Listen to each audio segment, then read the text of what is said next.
I'm ready. The chair now recognizes the gentleman from Florida, Mr. Bilirakis, for 5 minutes. Thank you, Mr. Chairman. I appreciate it very much. As you know, states are in the process of submitting their draft initial proposals to your agency for review and approval before beginning to run their state BEAD programs. One requirement, NTIA, injected was a requirement for state plans to address middle class affordability. Given Secretary Raimondo's promise at a Senate hearing to not regulate rates in BEAD and the IIJA's clear prohibition on rate regulation, will you commit to not approve plans that will either directly or indirectly regulate rates? Mr. Davidson, that's a question for you. Thank you. Great. So first of all, thank you for the question. We know affordability is in the statute, and the bipartisan infrastructure law is very clear about the importance of affordability. And we also know that it's important because, if we're going to spend billions of dollars of federal money and people are going to take that money, it's not unreasonable to ask them to be careful about affordability when they're doing so. At the same time, we've been very clear, the statute is clear that there should be no rate regulation by NTIA, by the federal government, and we are not engaging in rate regulation. Thank you. Again, for you, you're the only one presenting. There's clearly a spectrum crunch. Everyone wants more spectrum, of course. Right. This means we need to ensure that federal entities are using their spectrum resources as efficiently as possible, and I know you agree with that too. What tools should we consider to ensure federal agencies are efficient users of spectrum, please, sir?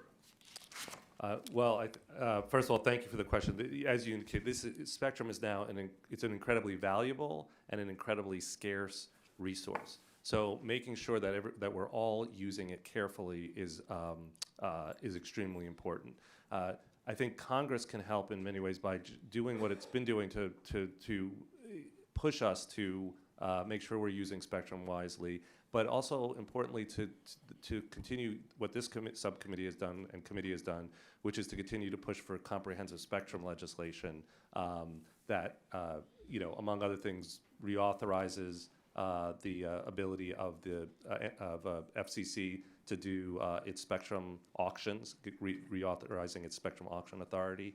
The other things that the committee has looked at, including changes to the Spectrum Relocation Fund, and some of the other tools that are in that toolkit, I think will help make sure that we're all have the right incentives to use spectrum wisely, to reallocate it properly where it needs to be, to pay for that in the right ways.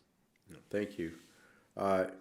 In your experience, do federal users cooperate when asked to review their spectrum use when NTIA is tasked with the goal of freeing up additional spectrum for commercial use?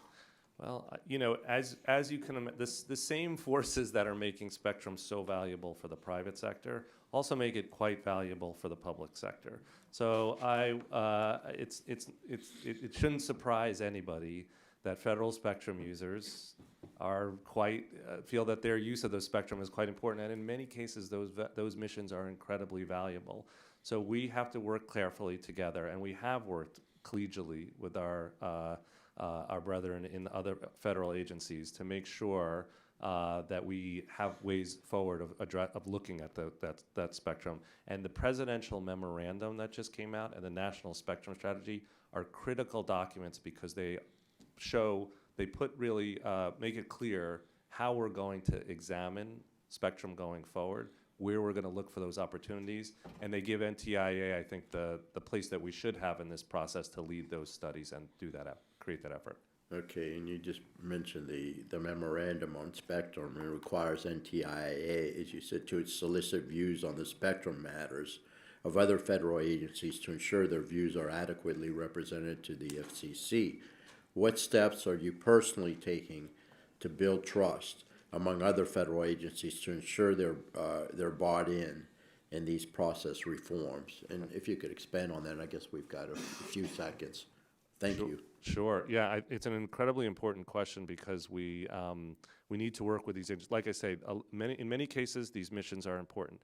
Defense, aviation safety, the weather, right? Like, we want to make sure agencies can meet their missions, but we also know that we have to be more efficient about how we use spectrum.